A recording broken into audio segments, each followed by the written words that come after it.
Assalamualaikum warahmatullahi wabarakatuh.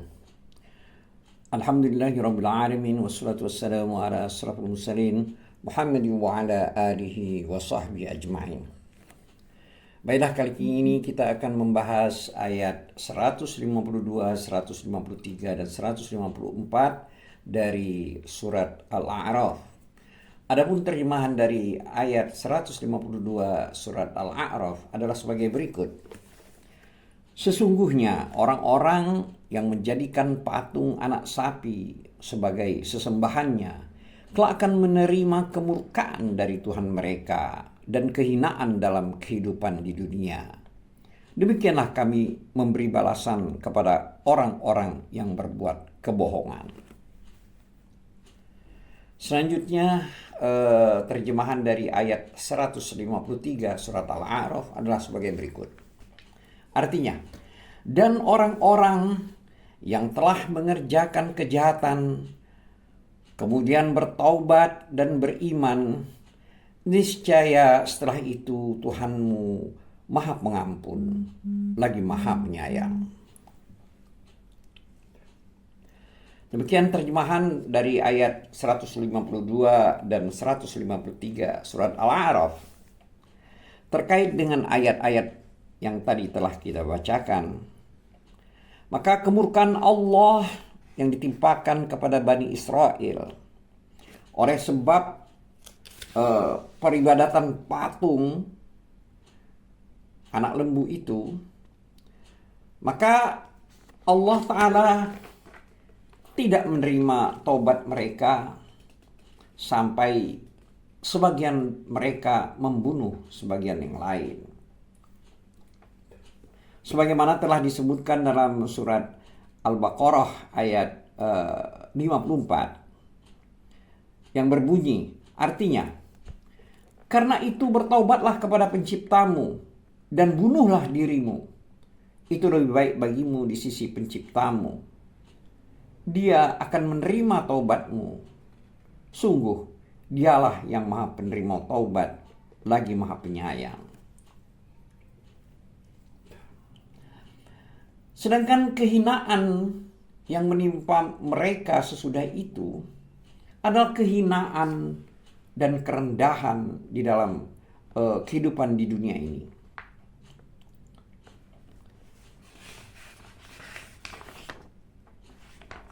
Selanjutnya, kalimat dalam ayat 152 surat Al-A'raf di mana Allah berfirman yang artinya, demikianlah kami memberi balasan kepada orang-orang yang berbuat kebohongan. Maksud dari kalimat pada ayat ini adalah balasan tersebut adalah pasti. Jadi pembalasan itu pasti akan menimpa setiap orang yang mengadakan perkara bid'ah, karena kehinaan bid'ah dan kenistaan menyelisihi jalan petunjuk yang berhubungan langsung dari hatinya dan ditanggung di atas kedua pundaknya. Sebagaimana yang dikatakan oleh Al-Hasan Basri rahimahullah, sesungguhnya kehinaan bid'ah berada di atas pundak-pundak para pelakunya. Meskipun bigal-bigal, maksudnya di sini kuda atau peranakan kuda dan keledai, itu membawa mereka dan kuda-kuda indah ditunggangi oleh mereka.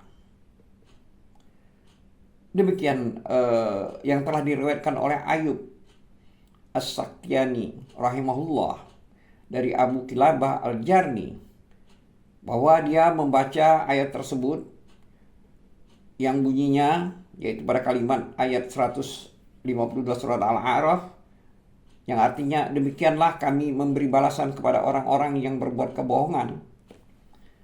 Itu maka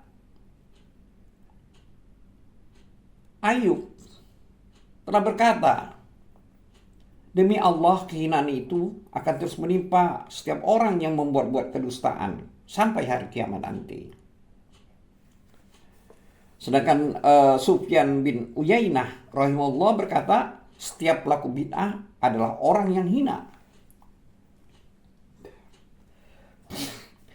Selanjutnya Allah Ta'ala mengingatkan hamba-hambanya dan memberi petunjuk kepada mereka bahwa dia menerima taubat hamba-hambanya dari semua dosa apapun bentuknya, sekalipun jika dosa tersebut berupa kekufuran, kesyirikan, kemunafikan, atau pertentangan. Oleh karena itu Allah Ta'ala menyudahi kisah tersebut dengan firman Allah, yaitu pada ayat 123 surat Al-A'raf yang berbunyi artinya, dan orang-orang yang telah mengerjakan kejahatan kemudian bertaubat dan beriman, niscaya setelah itu Tuhanmu, dan seterusnya. Sini maksudnya, wahai Muhammad, wahai Rasul yang penyeru taubat dan Nabi pembawa rahmat, setelah itu, maksudnya setelah itu, yaitu sesudah taubat yang disertai dengan iman itu, maka Allah itu Maha Pengampun dan Maha Penyayang.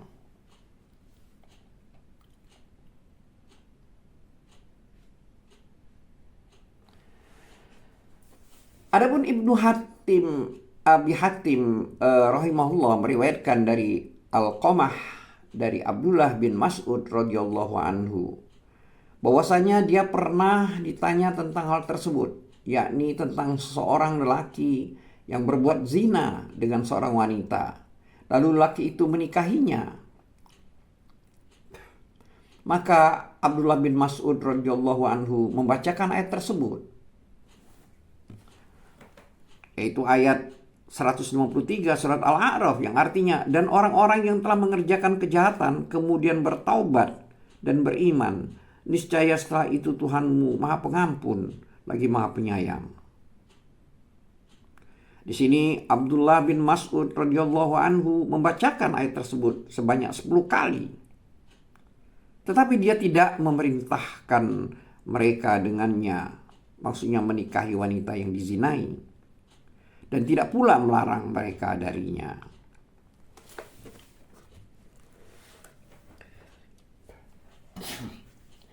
Baiklah, kita teruskan, yaitu pada ayat 154 surat Al-A'raf, di mana Allah telah berfirman yang artinya, dan setelah amarah Musa mereda, diambilnya kembali lauh-lauh Taurat itu.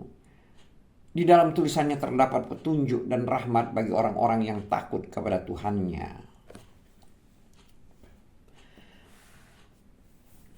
Di sini pada ayat ini Allah berfirman, yaitu pada kalimat dan setelah amarah Musa mereda. Jadi maksudnya di sini adalah amarah Musa kepada kaumnya, yaitu kemarahannya terhadap kaumnya. Kalimat berikutnya pada ayat 154 surat Al-A'raf, diambilnya kembali lauh-lauh Taurat itu.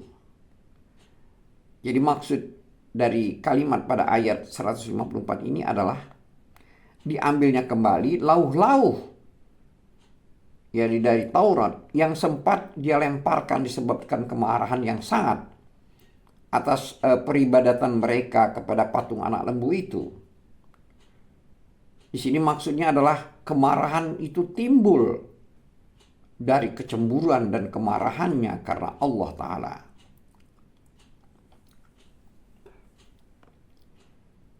Selanjutnya, firman Allah pada kalimat pada ayat 154, yaitu kalimat yang artinya, di dalam tulisannya terdapat petunjuk dan rahmat bagi orang-orang yang takut kepada Tuhannya. Di sini maknanya adalah Allah Ta'ala telah mengabarkan bahwa ketika dia, maksudnya Nabi Musa, mengambil kembali lauh-lauh yang tadi dia lemparkan itu, dia mendapatkan di dalamnya, maksudnya di dalam lauh-lauh Taurat tersebut terdapat petunjuk dan rahmat bagi orang-orang yang takut kepada Tuhannya. Ini adalah cuplikan dari kalimat pada ayat 154 surat Al-A'raf. Kata Ar-Rahbah, rasa takut yang mengandung makna tunduk dan patuh. Oleh karena itu Allah Ta'ala menjadikannya mut'at tadi, dengan huruf lam.